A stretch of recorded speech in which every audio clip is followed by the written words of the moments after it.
আসসালামু আলাইকুম প্রিয় শিক্ষার্থী, আশা করছি প্রত্যেকে অনেক ভালো আছেন এবং সুস্থ আছেন। আপনারা যে যেখান থেকে যুক্ত হয়েছেন আমাদের আজকের এই ক্লাসটিতে সবাইকে স্বাগত জানাচ্ছি।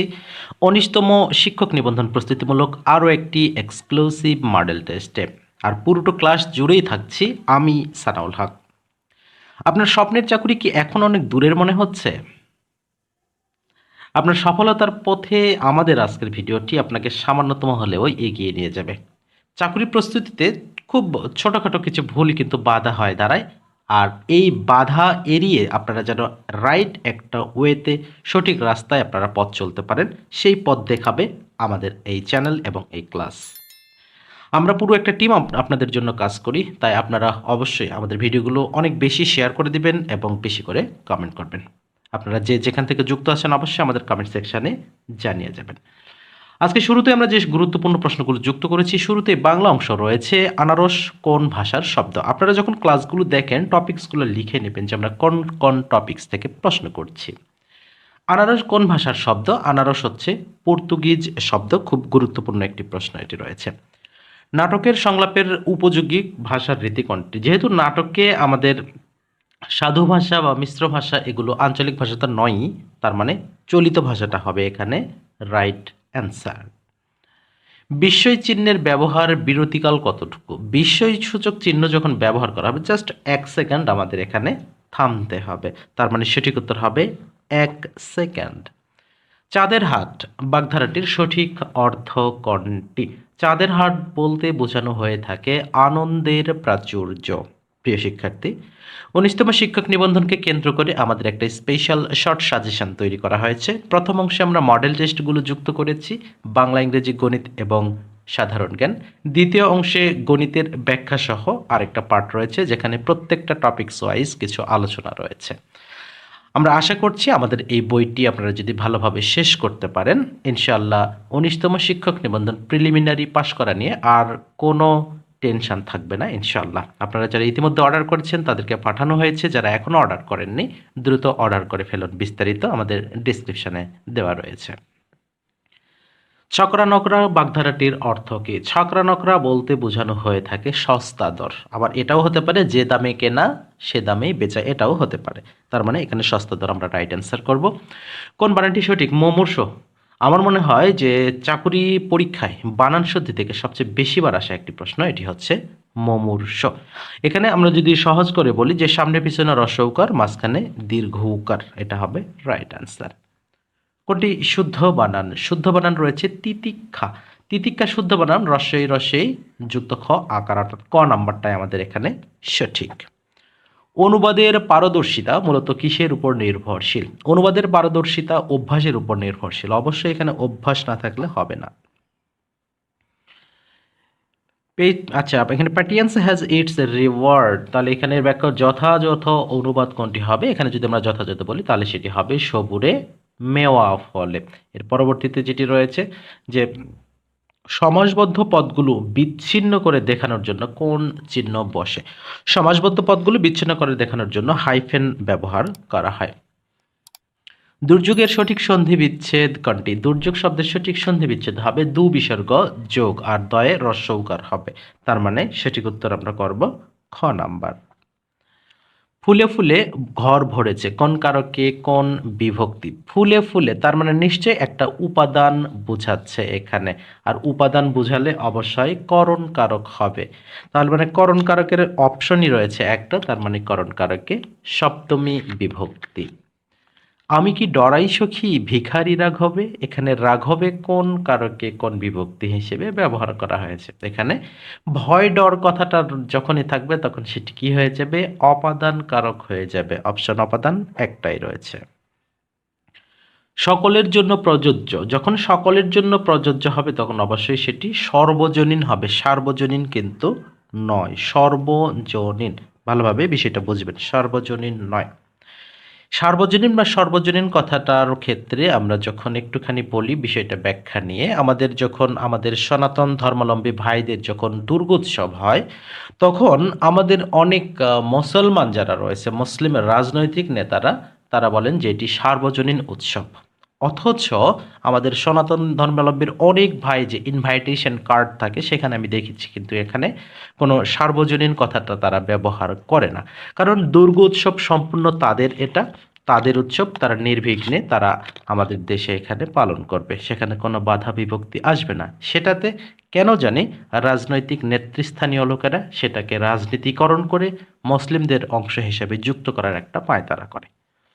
আমাদের হিন্দু যারা ভাই বোন রয়েছেন বা সনাতন ভাই বোনেরা রয়েছেন, তারা কিন্তু কখনোই আমাদের ঈদ বা অন্যান্য আমাদের ইসলামিক ধর্মীয় অনুষ্ঠানে তারা কোনো মতবাদ দেয় না বা কোনো কথা বলে না। অথচ আমরা মুসলিমরা কিন্তু ঠিকই দুর্গোৎসবকে নিজেদের সাথে অ্যাটাচ করার চেষ্টা করি, যেটা নিতান্তই দুঃখজনক। আমরা অবশ্যই, যদি কেউ আমাদের নেতৃস্থানীয় গোছের বা নেতৃত্ব দিবেন ভবিষ্যতে, তারা যদি ভিডিওটি দেখে থাকেন অবশ্যই বিষয়গুলো বিবেচনা করবেন আশা করছি। কোনটি নিত্য সমাসের সমস্ত পদ? নিত্য সমাসের সমস্ত পদ হবে অন্তর থাকতে হবে, তার মানে গ্রামান্তর। সচেষ্ট শব্দের সঠিক বিপরীতার্থক শব্দ কোনটি? সচেষ্টর বিপরীত শব্দ হবে নিশ্চেষ্ট। গায়ক শব্দের সঠিক প্রকৃতি প্রত্যয় হবে গই যুক্ত নক অথবা অক। নক হলে অবশ্যই মূর্ধন্য ন যুক্ত হবে। মুক্তি শব্দের প্রকৃতি প্রত্যয় হবে মুচ যুক্ত তি, অর্থাৎ কয়ে তয়ে থাকবে নাকি শুধু ত থাকবে, এটাও পার্থক্য হয়। তাহলে এখানে মুচ যুক্ত তি, তাহলে এটা হবে মুক্তি। তার মানে এখানে ক নাম্বারটা আমরা সঠিক উত্তরটা করতে পারি। এই ধরনের আরও যেহেতু আমরা যদি উদাহরণ বলি, যেমন উক্তি, আমরা বচ যুক্ত তি, অর্থাৎ কয়ে ত, শুধু ত না, সরি আমি মনে হয় শুধু ত বলেছি, কয়ে ত হবে। এরপরে রয়েছে মুক্তি, ভক্তি, গীতি, সিদ্ধি, এগুলো সবগুলোই কিন্তু কয়ে তয়ে রস্যইকার ব্যবহার করতে হবে। তার মানে এখানে আমাদের মুচ যুক্ত তিটাই হবে এখানে আমাদের সঠিক উত্তর। প্রসূন শব্দের প্রতিশব্দ কোনটি? প্রসূন শব্দের প্রতিশব্দ হিসেবে আমরা সঠিক উত্তর করব পুষ্প। সংখ্যাবাচক শব্দের সাথে বিশেষ্য পদের যে সমাস হয় তাকে কি বলা হয়? সংখ্যাবাচক যখনই থাকবে তখন বুঝবেন এটি একটি দ্বিগু সমাস। স্বকীয় শব্দের বিপরীতার্থক শব্দ কোনটি? স্বকীয় বিপরীতার্থক শব্দ হবে পরকীয়।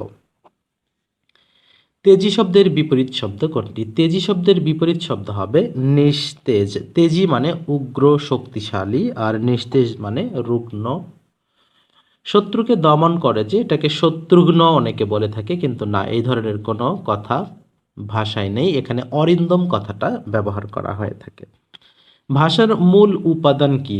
এখানে এই প্রশ্নটা উপাদান এবং উপকরণ দুটো দিয়েই আসতে পারে, একটু ভাষার জিনিসগুলো ভালোভাবে খেয়াল করে নেবেন। যখন উপাদান কথা বলা হবে তখন হবে ধ্বনি। নাটিকা শব্দটি কোন অর্থে স্ত্রীবাচক? নাটক থেকে নাটিকা। নাটিকা মূলত ছোট অর্থে অর্থাৎ ক্ষুদ্রার্থে এটি একটি স্ত্রীবাচক শব্দ।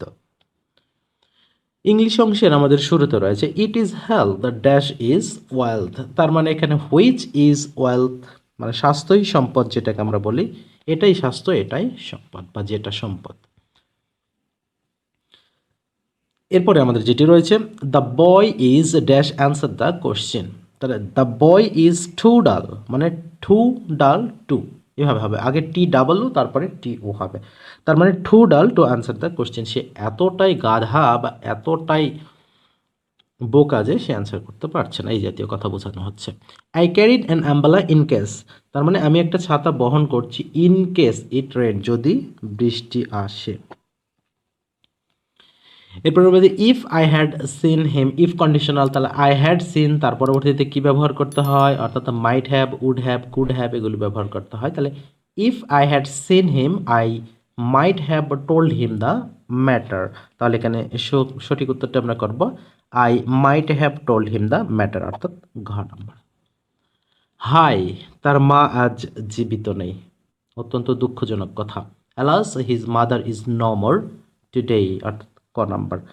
আমাদের প্রত্যেকে যাদের মা বাবা বেঁচে রয়েছে, অন্তত আপনি যখন মা বাবা হবেন তখনকার কথা একটু চিন্তা করে বর্তমানে মা বাবার সাথে একটু ভালো ব্যবহার করুন। আর এই পৃথিবী নামক মা বাবার মুখে হাসি ফোটানোর জন্য হলেও একটুখানি কষ্ট তো করতেই হবে ভাই।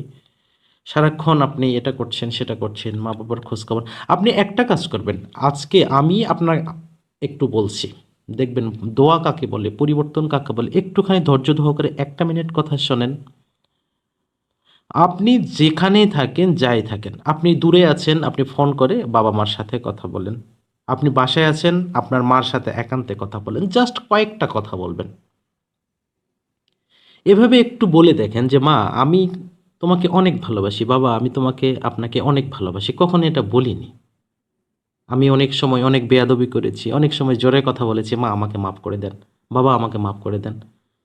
বারবার বাবা, বারবার মা কথাটা ব্যবহার করে ১ মিনিট ২ মিনিট কথা বলে দেখেন। আল্লাহর কসম করে বলছি, মা-বাবা যে পরিমাণ মানসিক শান্তি পাবে, যে পরিমাণ আপনাকে দোয়া দেবে, এই দোয়াটা আপনি কখনো কিনে নিতে পারবেন না। কক্ষনোই নয়। বারবার বাবাকে বাবা বলবেন, বারবার মা, মা বলবেন। "মা, আমি অনেক অপরাধ করছি, আমাকে মাফ করে দেন। মা, আমি তো আপনার সন্তান।" এটা সেটা যত কিছু বলার, মা এবং বাবা কথাটা প্রচুর পরিমাণে ব্যবহার করেন। একটা বার ১ টা মিনিট ৫ টা মিনিট মার সাথে বাবার সাথে কথা বলে দেখেন। তারপর পরিবর্তনটা একটু দেখবেন। অবশ্যই আমাদের আগামীকালের ভিডিওতে কমেন্টটা করে যাবেন যে আসলে পরিবর্তনটা কতটুকু। মা আর বাবা যে কত বড় জিনিস, এটা যাদের নাই শুধু তারাই বুঝতে পারে। আমার মা বেঁচে রয়েছে, আমি যতটুকু পারি মার খেদমত করার চেষ্টা করি, কিন্তু আমার বাবা নেই। বাবার জন্য দোয়া ছাড়াও কিছু করার থাকে না। আপনারা অবশ্যই আমার বাবার জন্য দোয়া করবেন। আর পৃথিবীর সকল মা বাবার জন্য অনেক ভালোবাসা, অনেক দোয়া রইল। মেয়েটি চা অপেক্ষা দুধ বেশি পছন্দ করে। যখন একটার চেয়ে আরেকটা পছন্দ করা বোঝানো হবে, তখন এখানে টু ব্যবহার করতে হয়, যে টু টি এভাবে। তার মানে এখানে আমরা অ্যান্সার করব, the girl prefers milk to tea, অর্থাৎ খ নাম্বারটা আমরা এখানে রাইট অ্যান্সার করতে পারছি। সকাল থেকে মৌসুলধারে বৃষ্টি হচ্ছে। মৌসুলধারে বৃষ্টি হওয়ার ক্ষেত্রে আমরা ব্যবহার করব ক্যাটস অ্যান্ড ডগ। যদি ঝিরিঝিরি বৃষ্টি বা গুড়ি গুড়ি বৃষ্টি হয়, সেক্ষেত্রে আমরা ড্রিজলিং কথাটা ব্যবহার করতে পারবো। তাহলে যেহেতু এখানে আমাদের মুষলধারে বৃষ্টি হচ্ছে, তাহলে আমরা এই ধরনের ট্রান্সলেশনের ক্ষেত্রে মূলত সবসময় যে প্রেজেন্ট পারফেক্ট কন্টিনিউয়াসটা ব্যবহার করতে হয়। তাহলে it has been raining since morning, বা it has been raining cats and dog since morning. তাহলে এখানে খ নম্বরটা আমরা রাইট অ্যান্সার হিসেবে করতে পারছি। আমার মানিকগঞ্জ যাবার কথা ছিল। তার মানে কথা ছিল, তাহলে was to. I was to go to Manikganj. আমি তাকে পড়তে শুনলাম, তার মানে কি? আমি তাকে পড়তে শুনলাম, আই হেয়ার্ড হিম। আমি তাকে শুনলাম কি করতে? পড়তে। তার মানে রিডিং, অর্থাৎ গ নাম্বারটা হচ্ছে রাইট অ্যান্সার। গ নাম্বার হচ্ছে আই হ্যাভ হেয়ার্ড, সরি, খ নাম্বার। তাহলে আই হেয়ার্ড হিম রিডিং। ও হ্যাঁ, এই প্রসঙ্গে একটা কথা বলে রাখি যে আমরা অনেক সময় ক্লাসে হয়তোবা মুখে সঠিক উত্তরটা বলছি, বা দাগাতে গিয়ে ভুলটা হয়ে যায়। এটা দেখুন, এটা অনেক সময় নিতান্ত অনিচ্ছাকৃতভাবে হয়ে যায়। এটা অবশ্যই আপনারা একটু অ্যাডজাস্ট করে নেবেন। আমরা মুখে সঠিকটা বললে অনেক সময়, যেমন এটাতেও বললাম I heard him reading, but দাগ দিয়ে দিলাম গ নাম্বারে। এই বিষয়গুলো প্লিজ একটু ক্ষমা সুন্দর দৃষ্টিতে দেখার অনুরোধ রইল। উড আই দ্যাট, আচ্ছা, would that I dash to college, তাহলে এখানে would that I could go to college, তাহলে এখানে কুড গোটা আমরা রাইট অ্যান্সার করব। I wish I dash a sweet song, তাহলে আই উইশের পরে সর্বদাই কী হয়? ভার্ব টু ব্যবহার করতে হয়। তাহলে এখানে I স্যাং A sweet song. He spoke as though he dash everything, তাহলে হি স্পিক যখন থাকবে তখন কি হবে? He speaks as if he knew everything.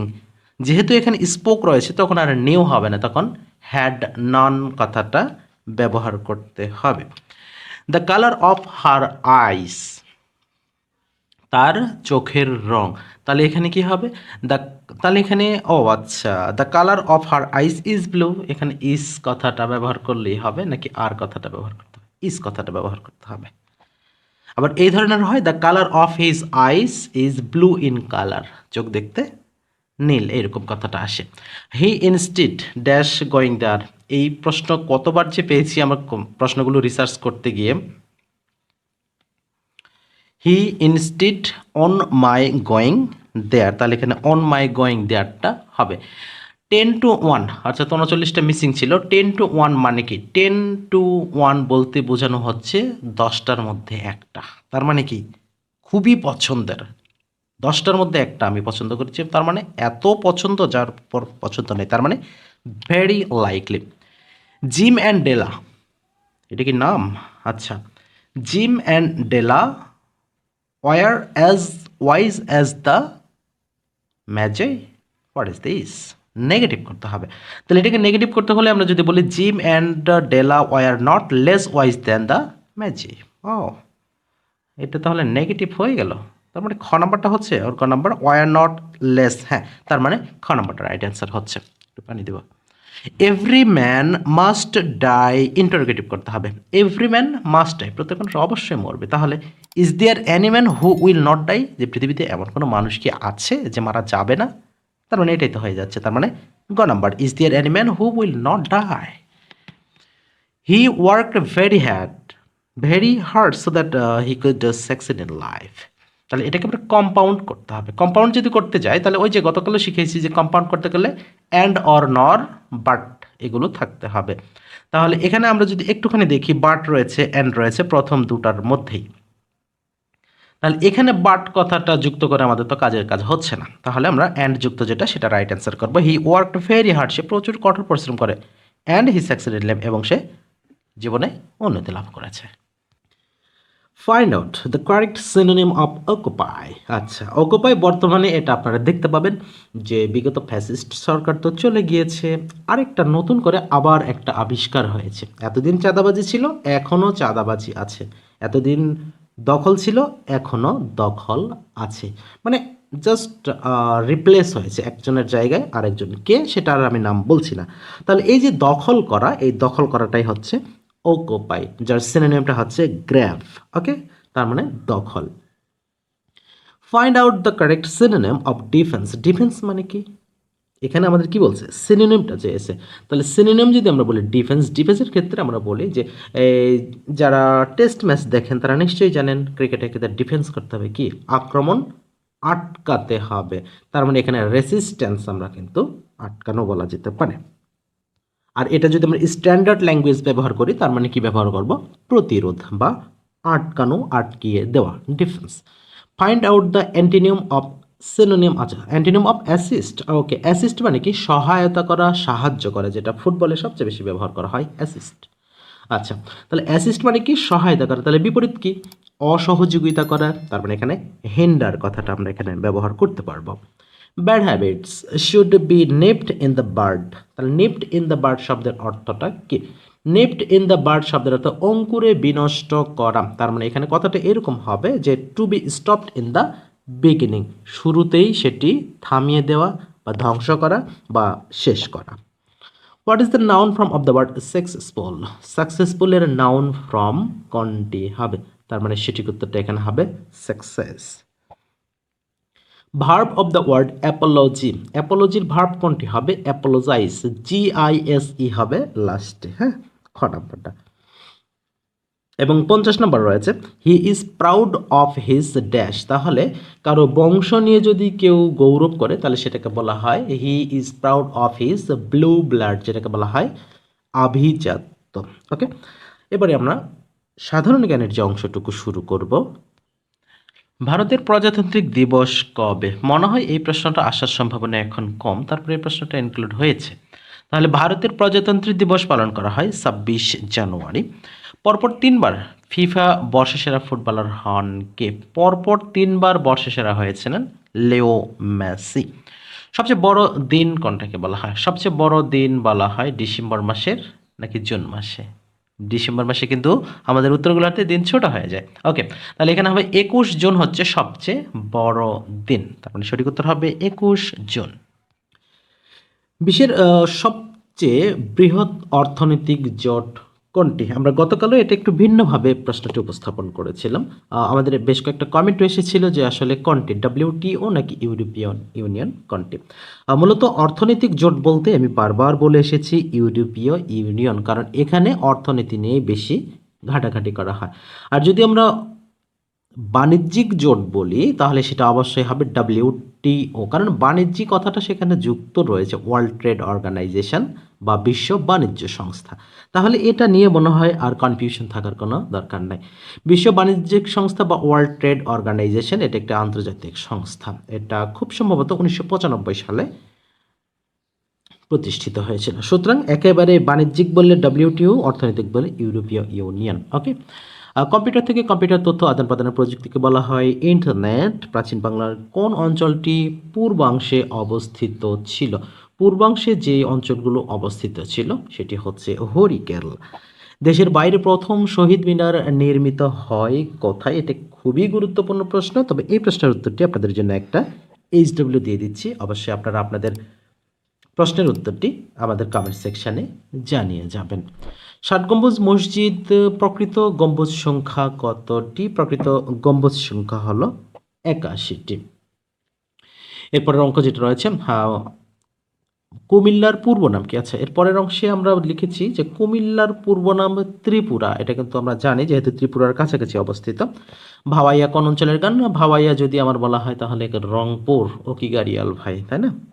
অংপুর, রংপুরের মানুষগুলো কিন্তু খুব সম্ভবত অংপুর বলে, আর একটু কথায় কথায় কিন্তু বাহে কথাটা উচ্চারণ করে, ভালো লাগে। প্রত্যেকটা আঞ্চলিক ভাষাগুলো কিন্তু আমাদের রত্ন, আমাদেরই সম্পদ। সুতরাং এগুলোকে রক্ষা করার দায়িত্ব কিন্তু আমাদের সকলের। আপনারা যারা বগুড়া যারা থাকেন বা বগুড়া আছেন, যে কোনো কথাই দেখবেন আমরা যাচ্ছি, খাচ্ছি, আসিচ্ছি, দেখিচ্ছি, এই কথাগুলো ব্যবহার করে।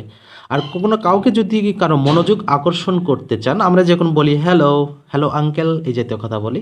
আর বগুড়া গিয়ে শুধু বলবেন কেবারে, তাহলেই বুঝতে পারবে, ঠিক আছে? আর বিভিন্ন জায়গায় বিভিন্নটা হয়ে থাকে। ওকে, এরপরে আমাদের যেটি রয়েছে, বাংলাদেশ থেকে সবচেয়ে বেশি ওষুধ রপ্তানি হয় কোথায়? সবচেয়ে বেশি ওষুধ রপ্তানি হয় এখনো পর্যন্ত মিয়ানমার, তবে বর্তমানে এটা আপডেট হয়তো বা হয়েছে, তবে আপনারা অবশ্যই এটা আপডেট করে নেবেন। তবে আমরা অ্যান্সারটা মিয়ানমার করছি, খুব সম্ভবত এটি ব্রাজিলে কনভার্ট হলেও হতে পারে। ১১ দফা আন্দোলন কখন হয়েছিল? এটা তো বলাই যায় যে ১৯৬৯ সালে।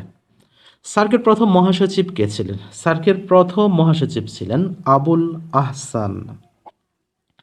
কোন খাদ্যে পচন ধরে না? বর্তমান শীতকাল চলছে, আমার পছন্দের একটা খাবার, সেটা হচ্ছে মধু। ভিটামিন সি এর অভাবে কোন রোগ হয়? ভিটামিন সি এর অভাবে মূলত আমাদের যেই মুখে ঘা বা স্কারভি, চর্মরোগ যেটাকে বলা হয়, এটা কিন্তু বেশি হয়ে থাকে। নিউমোনিয়ায় আক্রান্ত হয় মানবদেহের কোন অঙ্গ? নিউমোনিয়াতে আক্রান্ত হয়ে থাকে সাধারণত ফুসফুস। বাংলাদেশের জীবন্ত জীবাশ্ম বলা হয় কাকে? জীবন্ত জীবাশ্ম বলা হয় রাজ কাঁকড়াকে। বিশ্ব পরিবেশ দিবস পালিত হয় কোন দিন? বিশ্ব পরিবেশ দিবস পালন করা হয় ৫ জুন। এটি ভাইবার জন্য গুরুত্বপূর্ণ একটি প্রশ্ন এবং বর্তমান প্রেক্ষাপটে খুবই গুরুত্বপূর্ণ প্রশ্ন। লাইন অফ কন্ট্রোল কোন দুটি দেশের মধ্যে অবস্থিত? Line of control Bharat Pakistan. Line of actual control বা ডুরাল্ড লাইন যেগুলোই থাকুক না কেন, উপমহাদেশে অর্থাৎ এশিয়া মহাদেশের যে সকল লাইনগুলো রয়েছে, এখান থেকে একটা প্রশ্ন মাস্ট কমন থাকবে ইনশাআল্লাহ। আইসিডিডিআরবি হাসপাতালে কোন রোগের চিকিৎসা করা হয়? যারা করোনাকালীন সময়ে এই বিষয়গুলো আইসিডিডিআরবি অনেক হেল্প করেছিল। আচ্ছা, এখানে মূলত আমাদের কলেরা রোগের চিকিৎসা করা হয়। বাংলাদেশের একমাত্র প্রবাল দ্বীপ হিসেবে বলা হয় সেন্ট মার্টিন। ও হ্যাঁ, আমাদের যারা সাজেশনটা নিয়েছেন তাদের এখানে মোট ৫ থেকে ৭টা প্রশ্ন একটু এলোমেলো রয়েছে, যেমন বাংলাদেশে এখানে পাহাড়ের দ্বীপটা হয়তো বা ভুল দেওয়া আছে। অবশ্যই আপনারা জানেন পাহাড়ের দ্বীপ কিন্তু মহেশখালী। আমরা অবশ্যই এটা একটা সলিউশন ক্লাস দিয়ে দিব, যে আমাদের বইটা থেকে কয়েকটা ৫টা প্রশ্ন খুব সম্ভবত ভুল রয়েছে, আর এটা আমরা সলিউশন বা সলভ ক্লাসে দিয়ে দেবো ইনশাল্লাহ। বাংলাদেশের উপর দিয়ে মৌসুমি বায়ু প্রবাহিত হয় কবে? আচ্ছা, মৌসুমি বায়ু সাধারণত মার্চ মাসে, মেবি মার্চ থেকে মে, মানে হয়, যেহেতু আমাদের অপশনে মার্চ থেকে মে কথাটা নাই বা অপশন নাই, সুতরাং এটার অ্যান্সার করাটা যৌক্তিক হবে না। বাংলাদেশে মৌসুমি বায়ু সাধারণত গ্রীষ্মকালে মার্চ এবং মে মাসে, আর বর্ষাকালে জুলাই অক্টোবর, এবং শীতকালে নভেম্বরের শেষ থেকে প্রায় ফেব্রুয়ারি মাসের কাছাকাছি পর্যন্ত প্রবাহিত হয়। তো মূলত এটি আমাদের অপশনগুলোর মধ্যে যদি বলি নভেম্বর ডিসেম্বর, এটা বলা যায়। তাহলে এখানে সেক্ষেত্রে আমরা এখানে নভেম্বর ডিসেম্বরটাও কিন্তু অ্যান্সার করতে পারবো। যেহেতু আমাদের এখানে মার্চ মে জুন অক্টোবর, আবার নভেম্বর থেকে ফেব্রুয়ারি মাস পর্যন্ত এটিও অ্যান্সার হতে পারে। যেহেতু আমাদের কাছাকাছি অপশন কোনোটা রয়েছে একটা, সেটা নভেম্বর ডিসেম্বর, এটা অ্যান্সার করা যায়। তবে অপশনে প্রকৃত উত্তর না থাকলে সেটা অ্যান্সার করার প্রয়োজন নেই। প্রাচীন জনপদগুলোকে একত্রিত করে গৌড়রাজ্য প্রতিষ্ঠা করেন কে? এটা আমাদের সেই শশাঙ্ক বাবু যিনি করেছিলেন। আর শশাঙ্কর প্রতিশব্দটা নিশ্চয়ই আপনাদের জানা রয়েছে। জীবন থেকে নেওয়া চলচ্চিত্রের পরিচালককে জীবন থেকে নেওয়া জহির রায়হান। বাংলাদেশী ক্রীড়া সঙ্গীতের গীতিকারকে? এই প্রশ্নটা কিন্তু সেলিমা রহমান, এখানে সেলিম রহমান লিখেছে, আমি একটু ভুল হয়েছে আমাদের। সেলিমা, সেলিমা আক্তার, সরি রহমান, এটাই হবে আমাদের ক্রীড়া সঙ্গীতের গীতিকার। অনেকেই হয়তো জানে যে বাংলাদেশি ক্রীড়া সঙ্গীত কেমন বা কীরকম। এটা গীতিকার সেলিনা, অনেকে বলে, কেউ বলে সেলিমা, মূলত সেলিমা হবে। আর এটি সুর করেছিলেন খন্দকার নুরুল আলম। প্রথম যে অংশটি রয়েছে যে বাংলাদেশের দুরন্ত সন্তান আমরা, দুর্বার দুর্জয়, ক্রীড়া জগতের শীর্ষে থাকব আমরা, সূর্যের পরিচয়। প্রিয় শিক্ষার্থী, আপনারা যেখান থেকে যুক্ত ছিলেন আমাদের আজকের এই গুরুত্বপূর্ণ ক্লাসে, আপনাদের সবাইকে অসংখ্য ধন্যবাদ জানিয়ে আজকের ক্লাসটি এখানে শেষ করছি। আমাদের আজকের যে মডেল টেস্টের 20 মার্কের যে গণিত অংশ, এই গণিত অংশটা আমরা এক্সট্রা করে দেব যাতে ভিডিওটা বেশি বড় না হয়। আপনারা যেখান থেকে এতক্ষণ যুক্ত ছিলেন সবাইকে অন্তঃস্থল থেকে ধন্যবাদ জানিয়ে আজকের মতো এখানে বিদায় নিচ্ছি। শেষ মুহূর্তে একটা কথা না বললেই নয়, বর্তমানে শীতের মৌসুম চলছে। শীতের মৌসুমে বিশেষ করে পিছিয়ে পড়া মানুষ, ছিন্নমূল মানুষ, প্রান্তিক পর্যায়ে মানুষগুলো শীতের রাতে অনেক কষ্ট করে। আপনারা যে অবস্থানে আছেন সেই অবস্থান থেকে প্রত্যেকেই ছিন্নমূল মানুষদের পাশে থাকবেন, তাদের পাশে দাঁড়াবেন, সামান্যতম হলেও গরম কাপড়ের ব্যবস্থা করবেন, এই প্রত্যাশা জানিয়ে শেষ করছি আমাদের আজকের ক্লাস। আল্লাহ হাফেজ।